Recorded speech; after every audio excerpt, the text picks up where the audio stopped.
श्रवण जी, मैं आपके पास आऊंगा। आपने सारे पैनलिस्ट को सुना। दिल्ली से आपको क्या दिख रहा है? दिल्ली में क्या घटने बढ़ने वाली? ये बिहार की पूरी राजनीति का असर राष्ट्रीय राजनीति पे क्या पड़ेगा? देखिए, मुझे लगता है कि जातीय जनगणना का मामला एक बहाना है। मैं उसको कोई बहुत आप अगर कैबिनेट की मीटिंग में या सर्वदलीय बैठक में फैसला ले भी लें, करवाना भी शुरू कर दें, एक तो जातीय जनगणना करवाने का काम आसान नहीं है। बहुत उसमें रिसोर्सेस लगेंगे, और जैसा इन्होंने कहा समी अहमद ने कि वो डिपार्टमेंट भी बीजेपी के पास है, उसमें पैसा भी बहुत चाहिए और शक्ति भी बहुत चाहिए। और पिछली जनगणना के आंकड़े तो अभी केंद्र सरकार ने उजागर किए ही नहीं इस मामले में, तो क्या बिहार सरकार ये करवा भी ले तो उसके आंकड़े उजागर करने से उसको क्या फायदा होगा और कहाँ फायदा होगा। मैं इसको एक कॉन्फ्रंटेशन का एक बहाना मानता हूँ कि आप एक कॉन्फ्रंटेशन का मुद्दा ढूंढ रहे हैं बीजेपी के साथ, और जनता में और अपने समर्थकों में मैसेज देना चाहते हैं कि अब हमारी बन नहीं रही है, हम छोड़ सकते हैं। क्योंकि नीतीश कुमार की राजनीतिक विश्वसनीयता कभी मतलब हमेशा संदेहास्पद रही है। वो कुछ भी कर सकते हैं और बिना बताए करते हैं और पता नहीं चल जाता है।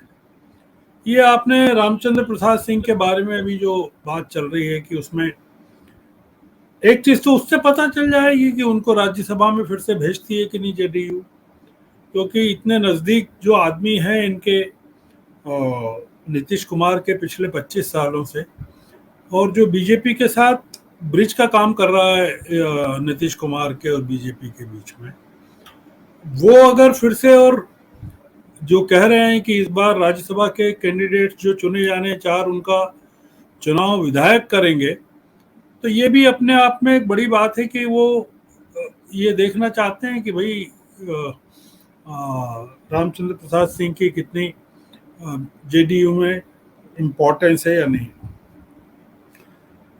राष्ट्रपति बनना चाहते हैं, उपराष्ट्रपति बनना चाहते हैं, देखिए न तो वो बनना चाहेंगे और न ही बीजेपी बनाएगी। बीजेपी को एक रबर स्टैंप चाहिए केंद्र में। वो इस तरह का कोई पॉलिटिकल एम्बिशन वाला आदमी राष्ट्रपति नहीं बनाती है। वेंकैया नायडू को उन्होंने बहुत ही, वेंकैया नायडू नहीं बनना चाहते थे फिर भी उनको उपराष्ट्रपति बना दिया, क्योंकि वेंकैया नायडू के बारे में कहा जाता था कि वो समझदार हैं, पॉलिटिकली एम्बिशियस हैं और एक बड़ा वर्ग उनके साथ है। तो बीजेपी की स्ट्रेटेजी बहुत साफ है। वो कोई नीतीश कुमार को राष्ट्रपति के पद पर बिठाकर अपने लिए मुसीबत नहीं मोल लेना चाहती है। नीतीश कुमार ये सब क्यों कर रहे हैं, मतलब एक कारण ये समझ में आना चाहिए। मैंने पिछली बार भी एक डिबेट हुई थी जिसमें आप नहीं थे शायद, हरजिंदर ने कंडक्ट की थी उसको। ये कहा था कि बिहार में नीतीश कुमार की भूमिका खत्म हो गई है, अब वहां जो अगले नेता हैं वो तेजस्वी हैं और अगला चुनाव तेजस्वी के नेतृत्व में ही बिहार में लड़ा जाएगा। और उनकी काफी प्रतिष्ठा भी है, विश्वसनीयता भी है, उनको लालू के परिप्रेक्ष्य में नहीं देखा जा सकता। दूसरा ये कि नीतीश भी अब अपनी बची हुई पारी को, जो मैं देख रहा हूं, वो बिहार में नहीं करना चाहते हैं, बिहार के आधार पर केंद्र में करना चाहते हैं। और केंद्र की राजनीति में वो या तो किंग बनना चाहते हैं या किंग मेकर बनना चाहते हैं। तो ये पूरा का पूरा मामला जो मुझे लगता है वो ये लगता है कि अभी जैसे तेलंगाना के मुख्यमंत्री बिहार की यात्रा पर आने वाले हैं और वो तेजस्वी से भी मिलने वाले हैं और नीतीश कुमार से भी मिलने वाले हैं। वो सारे मुख्यमंत्रियों से मिल रहे हैं एक एक करके और एक कंसेंसस बना रहे हैं विपक्ष का। निश्चित रूप से नीतीश कुमार की भूमिका में उसमें महत्वपूर्ण मानता हूं। वो इनसे भी मिले हैं, केजरीवाल से भी मिल लिए हैं, ममता से भी मिलने वाले हैं। जो चल रहा है नीतीश कुमार के अलावा, उसके केंद्र में नीतीश कुमार भी हैं, क्योंकि बिहार का इस विपक्षी गठबंधन में होना जरूरी है। वो इसलिए जरूरी है कि अगर तेजस्वी ज्वाइन कर लेते हैं विपक्षी गठबंधन को और नीतीश बाहर रह जाते हैं जो कि बीजेपी के लिए बहुत सुविधापूर्ण रहेगा कि जो केसीआर की एफर्ट्स चल रही हैं उसमें नीतीश कुमार पार्टी नहीं है, और अगर तेजस्वी पार्टी बन जाए तो तेजस्वी और नीतीश कुमार का जो साथ है वो काफी इम्पोर्टेंट है नेशनल पॉलिटिक्स के लिहाज से।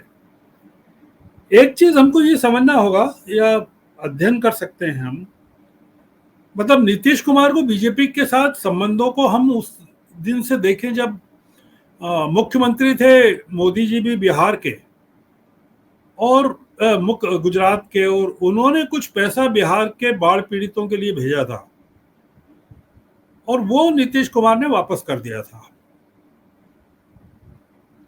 और उसको लेकर जो बिटरनेस हुई थी, जो पोस्टर्स बने थे, वो बिटरनेस हम ये ऐसा शायद मान सकते हैं कि वो खत्म हो गई है। मूलतः दोनों के बीच में, मोदी जी के और नीतीश कुमार के बीच में वही संबंध है, मतलब एम्बिशंस को लेकर और सुपीरियरिटी को लेकर। तो एक जो चीज समझने की है भारतीय पॉलिटिक्स में, भारतीय जनता पार्टी के परिप्रेक्ष्य में, वो ये है कि क्या कारण है कि हिंदी भाषी राज्यों में बिहार एक ऐसा प्रदेश है जहां भारतीय जनता पार्टी अपने पैर नहीं जमा पा रही है। मतलब वो अपने दम पर क्यों नहीं चुनाव जीत सकती है।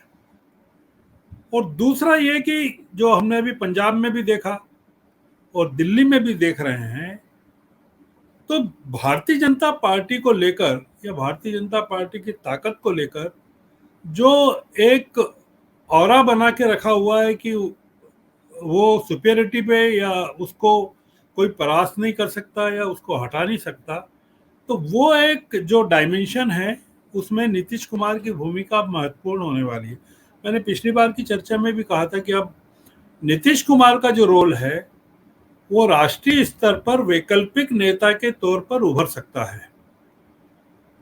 उनके अलावा कोई नेता नहीं है, और कांग्रेस का विपक्षी गठबंधन में शामिल होना अभी तय नहीं हुआ है। अभी केसीआर की कोई बैठक कांग्रेस के नेताओं के साथ नहीं है, किसी भी नेता के साथ। तो कांग्रेस इस पूरे विपक्षी एकता के खेल में कहां खड़ी है अभी स्पष्ट नहीं है। इसलिए मैं जो बिहार में चल रहा है उसको राष्ट्रीय राजनीति के लिहाज से, राष्ट्रपति पद के चुनाव के लिहाज से, मतलब राज्यसभा के लिए किन कैंडिडेट्स को भेजते हैं नीतीश कुमार, राज्यसभा के उपसभापति पद से हरिवंश बने रहते हैं कि उनको वो विड्रॉ करते हैं वहां से, आरसीपी सिंह को भेजते हैं कि नहीं भेजते हैं। जो 4 कैंडिडेट्स भेजते हैं उसमें बीजेपी को नाराज करने की बात है या खुश करने की बात है। राष्ट्रपति के चुनाव में वो जो बीजेपी एनडीए का कैंडिडेट है उसको समर्थन देते हैं कि नहीं देते हैं। ये सारी चीजें जुलाई तक तय हो जाएंगी। जाति जनगणना का मामला जुलाई तक शुरू भी नहीं हो पाएगा, तो हमको जून जुलाई तक बिहार में जो डेवलपमेंट होता है उसके लिए प्रतीक्षा करनी पड़ेगी। ये निश्चित है कि बहुत तनाव है बिहार में बीजेपी और जेडीयू के बीच में, और वो जी नहीं, अपनी बात पूरी कर लीजिए, मुझे लगा शायद कर जी नहीं, और वो तनाव अभी कायम रहेगा, बढ़ेगा, आगे बढ़ेगा। अभी एक ही बार गए राजगीर, वो बार बार जाएंगे अलग अलग जगहों पर नीतीश कुमार। वो पटना से एब्सेंट रहना शुरू कर देंगे अब, क्योंकि पटना पॉलिटिकली बीजेपी के लिहाज से काफी तनाव की स्थिति पैदा कर रहा है।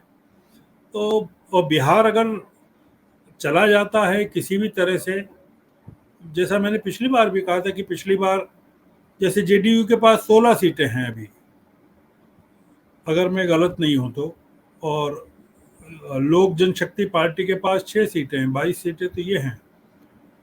अब ऐसे में बिहार में बंगाल में जो माइनस होने वाला है, बाकी किसी राज्य में कोई सीटें बढ़ने का कोई कारण नहीं है बीजेपी के लिए, सैचुरेशन पॉइंट पर है। अगर होगा तो कम ही होंगी सारी सीटें लोकसभा में।